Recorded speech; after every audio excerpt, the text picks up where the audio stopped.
Okay, so ito for today's video, maglilinis tayo ng buong rear hub. So, applicable to sa mga rider GFI at saka anything na drum brake type yung kanilang preno. So, ayan ha. So, mga kailangan tools, Dito dapat kasi meron niya kung anong kailangan brand, natin no? item. Then, Okay? kung meron kayong lubricant, WD-40, pwede ring langis na yung ito kasi ang laman nito langis na pang makina bago, hindi yung use oil ha. Then size 14 saka size 12 na socket type. So kung wala kayo nito, mas maganda ko kasing gamitin to dahil iwas tayo sa lost thread, no? So yan, 12, 14, then 10. Yan yung mga sizes na kailangan natin. Saka screwdriver na flat screw and flat screw saka Phillips screw kung sakali. Then maliit na yung 10mm ito. Yan, ganitong tools, 10mm po siya. Okay, so yan. Socket type.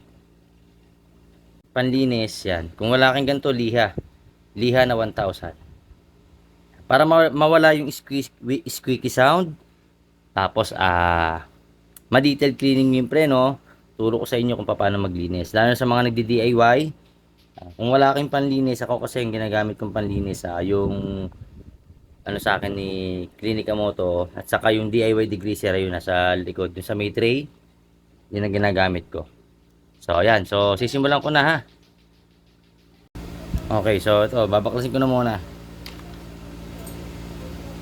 Siguro alam na alam nyo na magbaklas nyan.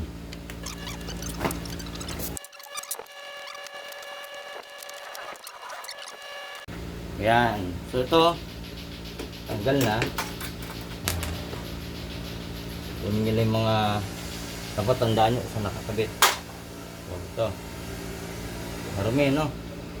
So ito yung dilinisin natin. Then gamit kayo ng 10mm. Bakusin nyo to yung arm.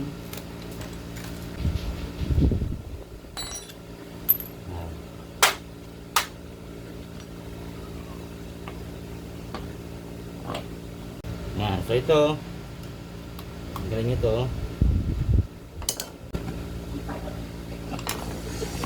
Yun. Pakusin nyo isa-isa para malinis nyo lahat. So, lilinisin po natin sila. Lahat yan. Kakalasin nyo isa-isa. Then ito. Kalasin nyo rin po yung marker. Kalasin nyo rin.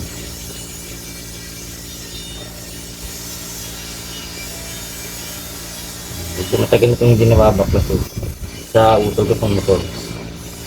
Mahina na rin preno. Kaya babaklas nyo lang. Hanapin yung pinaka slot. Pag hindi, sinisan nyo para makita nyo kung saan yung pinaka thread nya o yung ngipin para maalis nyo siya.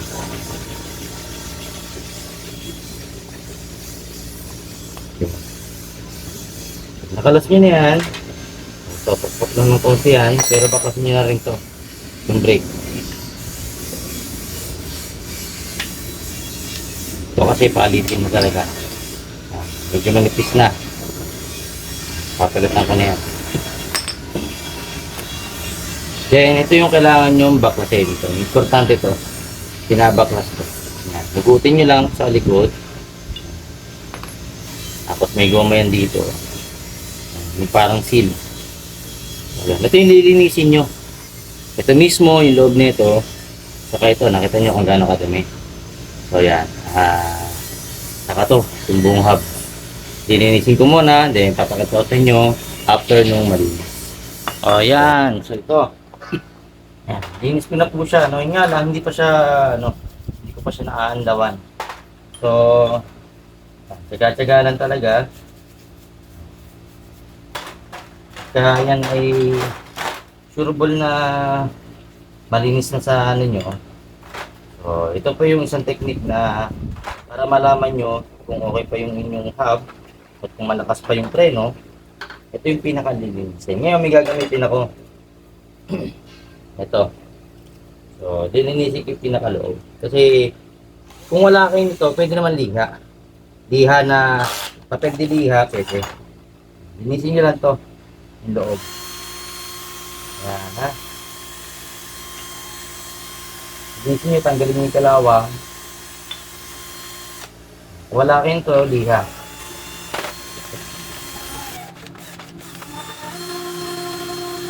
Oh, dali, dali, dali. Ano yung mga kakaway dito mo? Tingnan ko ha. Wala ko yung pagyan. Tingnan ko. Hindi yung nandiyan ako. Ano yung ba? Oo, pwede yung nandiyan. Dati ko protection to sa kabit. Dati ko yung sa kapan. Kahit sa mali. Yan ako. Okay, so yan. Kasi yung parts. Hindi nyo makikita. Tulad ginagawa ko. Sige na kung mga dumi. Ito. Ito parts na to. Kasi dito na ako ng sige. Dito. Ito. Yung loob nito. Tanggalin yung pinag-dumi. Ito, siyempre dapat natin. Pwede yung frame mo yan. Maganda kung every 2 months, 3 months, sige yun. Frame mo, kaya naman, pag ang bulan. Kasi tayo nakalawa. Then, mas maganda is yung nga. Ay, bibili sila. So, makapag-ikot sa inyo. Kung tuloy tayo pag ano, pinaka-tuloy kayo. Ay, isa lang. So, sa naman pero, tuloy niya. Pero kung CSL lang. CSL lang na pang isang monthly video. Kasi po yun. So, yan. Yan lang. CSL muna. Palit niya lahat. Palit niya lahat ito. Mamaya kapag ako palit, check ko lang. Ito, gusto mo na ito. Yan. Dito naman, sa hub, ito, lilinisin nyo rin to. So, ito yung ginagamit ko. Pwede rin to, kasi degreaser pa rin to. Linisin nyo yung hub, yung pinaka-hub ng preno. Yan, lilinisin nyo to. Check nyo rin yung mga bearing kung buo pa. Pagka may ugana, alam nyo naman siguro mag-check ng bearing, yan. Palitan nyo na po. Okay, may sizes yan. 6301 dito. 6301. Then, sa kabila, 6201. Okay? 6201. Ayan. Maganda, ugasan nyo ng tubig. Okay? So, ayan. Pagka malinis na yung buong parts, tuturo ko sa inyo mamaya paano i-assemble to. Okay? Okay, so ito na. Tapos ko na siya linisin, no? Ayan. So, kailangan malinis yung bawat sulok ng crankshaft para pag binalik niya sa rubber damper, maganda pa rin yung grip niya. Check nyo rin yung rubber damper, yung buong hub ng mags nyo or ng hub nyo ng rim. So, checkin nyo yan. Ito ay almost 10 years old na tong motor ng kapatid ko, Rider J Pro. Ayan o. So, 1435 yan.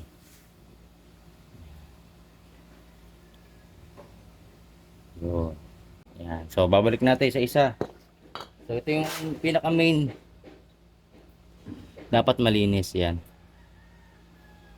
Close up natin. Yun.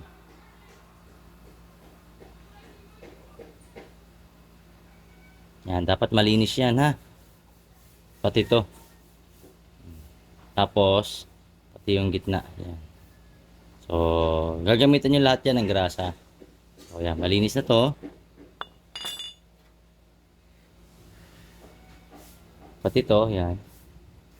Malinis na. Yan. So, lahat lilinisin talaga. Kung i-detail nyo. So, yan. So, malinis na siya. So, yung ginamit kong degreaser is yung kay Clinica Moto. Yan, ito. Kay Clinica Moto. So, hindi lang pang makina. Pati sa rear hub, pwede rin. So, para nga siyang all around eh.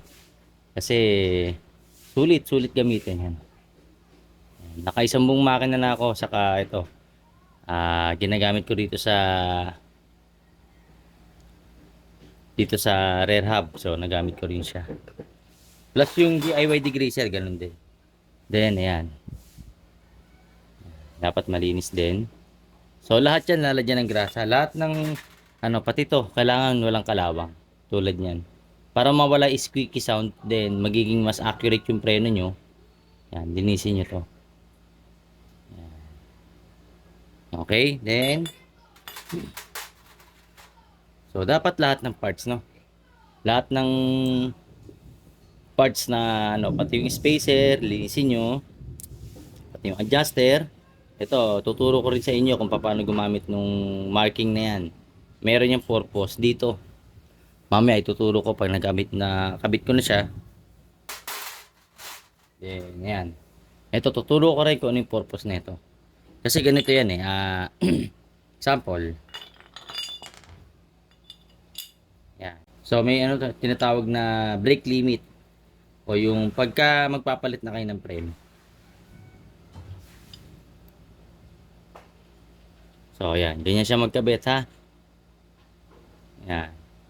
So meron niyang parang space. Yun o. Ihiga niyo yan. Tapos i-align nyo. Yan. Pag nakaganyan yan at sumagad na rin sa yan o, brake wear lining limit. So pag umabot na yan dito, so palitin na ho. Yan po yung purpose niyan. Ha? Hindi ho yung adjust lang kayo ng adjust. So akala nyo wala na kayong preno, sige pa rin ang adjust nyo, tapos naglalak na yung preno nyo. May time na naglalak na. So hindi nyo alam na ito pala ay dapat pinapalitan ng preno pag umabot tayo rito sa brake limit na to. Brake wear lining limit yan. So sa umpisa nandito yan pag bago. Yan dyan. Tapos pagka paubos ng paubos yan, habang nag-a-adjust kayo hanggang sa umabot na yan dito sa sagad na linya. Yan, pag umabot na yan dyan, yan. Palitin na po yung inyong brake shoe. So papalitan nyo na po yung brake shoe. Ano po? So titingnan nyo lagi yung yung loob nito. Tulad ng ginawa ko ngayon. Yan, pinakita ko sa inyo kung paano linisin. So kailangan talaga malinis. Okay, so ito. Yan. Tapos ko ng grasahan. Yan. So heavy duty grease yung gamit ko. Yan. So ito, ganoon din. Yan. Huwag po sobrang grasa ha. Saktuhan lang. So grasahan nyo lang. Yan. Tapos lahat po ng parts. So yan. Dumulan kasi kanina. So lahat ng parts lalagyan ng grasa. Lahat po yan, lahat. Okay, so pakita ko lang. Yan, lahat nilalagyan ko ng grasa.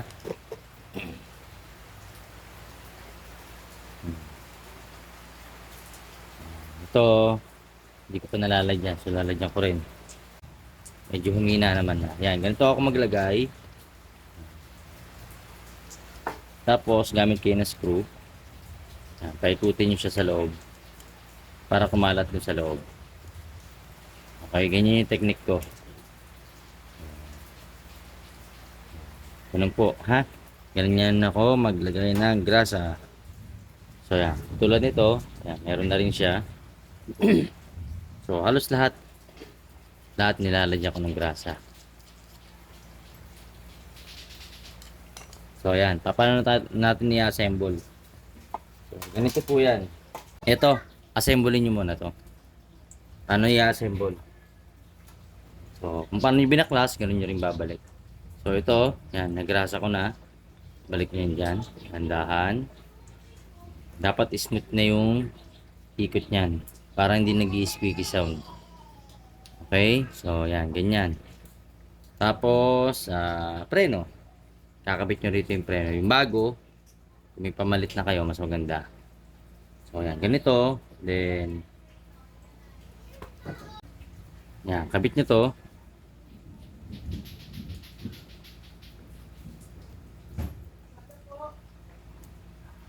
Yan, ganyan. Dapat ganyan yung itsura. Okay? So, sa brake wear lining limit. So, naka position na ganito, diretso. Papunta ron. Okay? Sa kanya ikabit yung brake shoe. So, yan. CSL brand po yung gamit ko. Yan. CSL brand. So, yan. Mura lang, pero yung quality kasi ng brake niya. Saka may lining na siya. Ayan o. Kasupot. Then, may spring na rin niya kasama. Pero kung kaya niyo yung original, mas maganda yon. Mas matibay, saka mas matagal. So, yan. Ito pa isang technique. Ang ginagawa ko dito pag bago. So, sinasakal ko ng konti yung yung spring para hindi kumalas. Yan. Ganyan po. Gamit kayo ng long nose.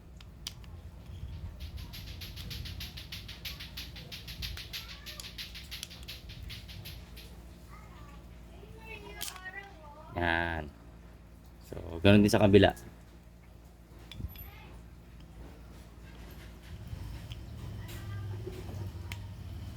Yan, dito rin.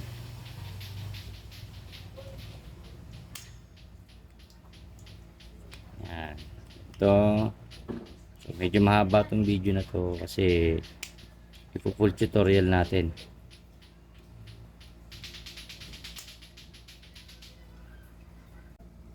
Yan. Okay. So, ayan. Nagawa ko na. Yan. Tapos, make sure ito mas maganda nililiha. Lihain nyo ng konti. Konti lang naman. Maganda lang sa CSL brand sa non-asbestos siya. So, hindi nakakasunog ng bakal. Hindi nasisira yung hub. So, ito yung ginamit ko. Alternative kaysa sa original. So, ayan. Hindi naman siya katulad dun sa iba na sa original kasi alam ko merong marking guide na hindi mo siya pwedeng baliktarin. So, ito wala naman. Kahit saan mo siya ipwesto. Pero ako, ito kasi yung hinihiga ko dito. Hinihiga ko siya pag ganyan. Hindi ako pag ganito. Pag ganito ako. Okay? Yan. Ganyan ako maglagay. So, para sa akin po yun na ganito ako maglagay. Okay? So yan. Paano maglalagay? Ganito. Tiklopin nyo.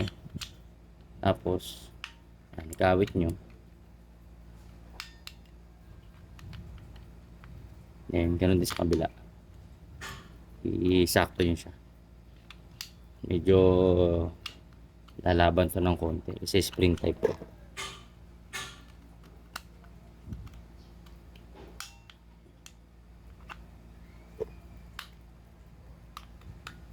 Yan. So, ganyan. Yan. Okay? So, pag nakabit nyo na yan na ganyan, make sure itong part na to, ilulubricant nyo rin. So, sa akin, nilalagyan ko lang yan ng grasa. Ito. Nilalagyan ko lang ng grasa yan. Pati doon. Pati yung spring, nilalagyan ko yan ng grasa. Ang grasa po kasi is for waterproofing. Then, mas maganda kung may langis kayong konti, dyan yung pinaka to, yung part na to. Dyan nyo lang ng konti. Yan.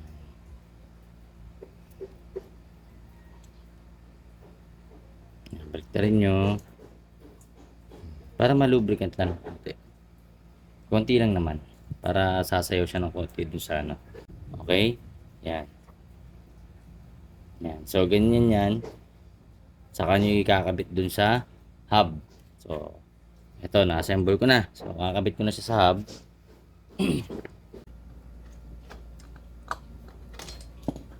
So, yan. Ito. Yan. Kabit nyo to. Yung. Ganyan. So, saka nyo ikabit yung crankshaft.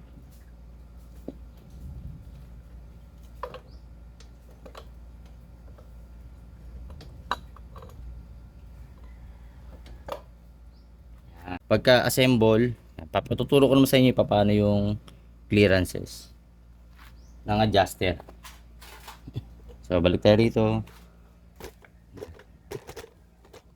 Yan, dito. So, babalik nyo to. Yan. Hindi po pinupukpok ng martilyo ha. Kamay lang po dapat papasok na yan. So, angat nyo lang. Tulad nitong gagawin ko. Dapat po kamay lang, pasok na yan. Hawakan nyo lang yung hub. Yan, pasok na dapat yan. Then yung spacer dun sa kabila.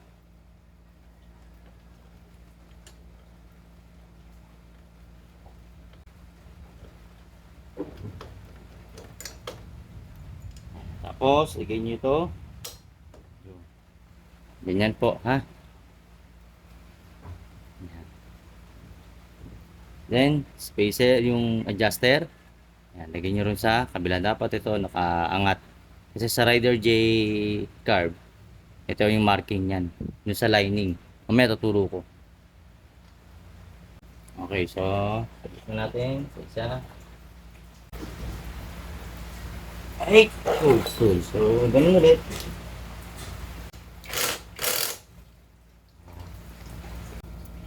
Push mo na yung preno. Dito tayo sa kabila. So,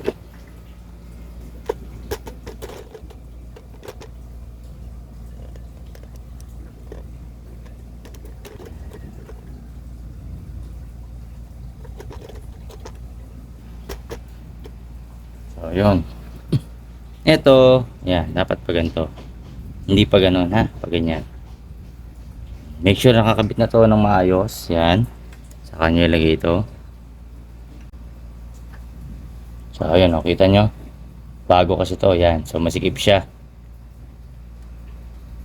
So, kailangan sakto lang yung pagkakalagay. Lapit natin ng konti. Yan.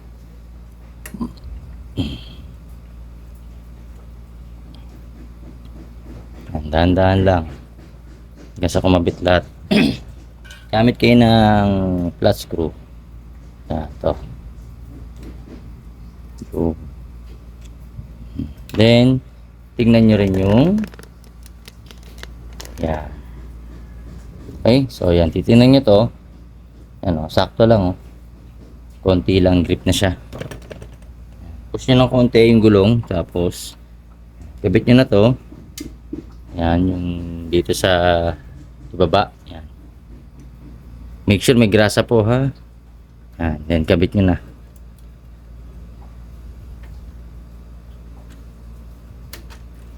Yan.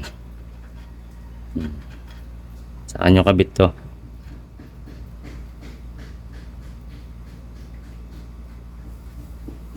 So, mamaya na i-adjust yan. Yan.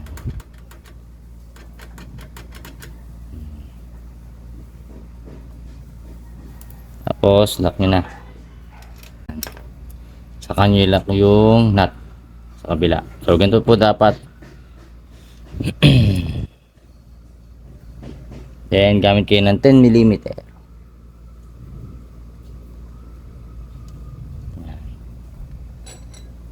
So, 10mm. Kung ano, gamitan nyo rin ng pangontra sa kabila. Ito. Pangontra. Yan.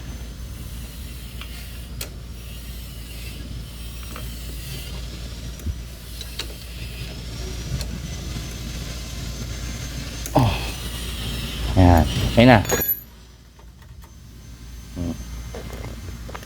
Yun. So, mamaya ko na i-adjust. So, konting preno lang yan. Yan o. Pag tinignan nyo ron, sa foot brake, yan. Dapat konti lang kumakagat na yung preno. Yan. Malakas na yung preno niyan. Ngayon, dito tayo sa adjuster. Focus tayo sa adjuster. Yan.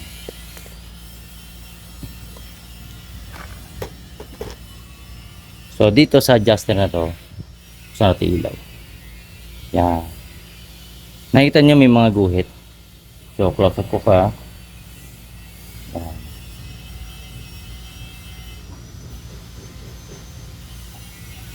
Yan. So, nakikita nyo yung mga guhit. Tapos may marking to. Yan o. May marking. So, kung ano yung marking mo rito, dapat check mo rin yung kadena mo kung at least 1 inch or half inch lang yung play. So, gamit kayo ng 10mm dito. Yan, sa adjuster. Sa ano kasi, iba, ano rin eh. Ganito rin halos. Iba rin design. Sa Rider JFI. So, yan. Adjust nyo lang. Dito. Yan. Makikita nyo gumagalaw. Yun.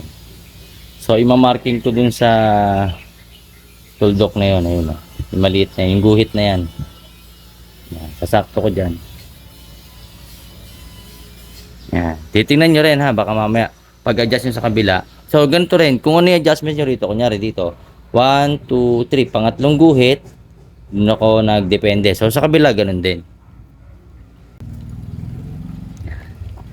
Pag okay na. Tulad nito. Yan. Nakuha na natin yung setup. Yan. Okay na siya. So, check nyo yung kadena. Yan. Dapat may play na konti. Huwag masyadong matigas. So, at least 1 inch or half inch yung play. Para sa akin na, ganun po yung setup ko. Hindi ako nagkaano na sobrang tigas. Para, yan, swabe yung ikot. Yan. Then, higpit na tayo. So, gamit nito, 14. Yan, bala 14. Yan, 14 mm. Then, 17 sa kabila. Pangontra. Dito po kayo mag-iikpit, hindi dun sa kabila. Ganyan. Ikpit ako yan. So, yan. Okay na siya. Then, check nyo yung preno. Tingnan nyo kung malakas na yung preno nyo. So, dapat dito naman sa preno. Ito, dapat half inch lang. Makikita nyo naman yung play eh. So, dapat half inch lang or 1 inch pinakamaano na yun. So, pagka ganyan, masyado pang malalim, pwede nyo pang i-adjust yan dito. So, susubukan nyo na rin muna. Yan, dito mo kayo mag-a-adjust. Yan, 1, 2, adjust ako ng clockwise para sumikip. Pagka counterclockwise, paluwag. So, yan. Ganyan ako mag-adjust ng preno. Then, checking ko yung preno. Yan. Yun o. So, pag bago pa yung ano, ganyan siya, konting-konti lang. So, yan. Ito, sakto na to. Sakto na adjustment ko. Yan. Yan. Sakto-sakto na adjustment ko. Then, hindi po yung malalaglag kasi may thread yan. So, choice nyo na yan kung paano yung adjustment. So, sa akin ganito ako mag-adjust. Basta naituro ko sa inyo kung paano yung proper cleaning. Then, ito. Yan, walang ingay. Tahimik. Then, pag nagpreno ka, swabe yung preno mo. So, yan, malakas na yan. So, yan. Sana nakatulong sa inyo, mga boss amo. Lalo na sa mga tiga Cebu, tiga Visayas, tiga Mindanao. So, sa mga walang masyadong budget. So, DIY tools. DIY pag kukumpuni. So, magkaroon kayo ng proper tools. Then, ito sana nakatulong para hindi kayo yung nagkakaproblema sa preno. Then, yun nga, CSL brand lang yung binibili kong brake shoe. So, linis lang, no? So, from before to after, yan, malinis naman na siya. So, yun, yung degreaser, siguro, by the next time, turo ko na rin sa inyo kahit na marami nang gumawa nun. Magiging disclaimer na lang po tayo. So, share ko na lang din sa inyo kung paano ko ginagawa yung panlinis ko. And shoutout nga pala sa mga bago kong followers sa aking FB page, sa aking YouTube. Shoutout sa inyo. So, hindi ko na ma-mention. Marami kayong masyado. So, maraming salamat po sa inyo sa mga pagtitiwala ninyo. And hopefully, sana nakatulong ito. So, yan. Yan, malinis na rin po siya. Yan. Mapapansin nyo naman yung pag maganda yung pagkakalinis nyo. So, magiging maayos yung ikot niyan. Ibig sabihin niyan, good pa yung bearing nyo, good yung pagkakalubricant nyo, malinis. Next natin, siguro sa kadena, marami nang gumawa niyan. Marami na naglinis yan. Pero sige, tuturo ko pa rin.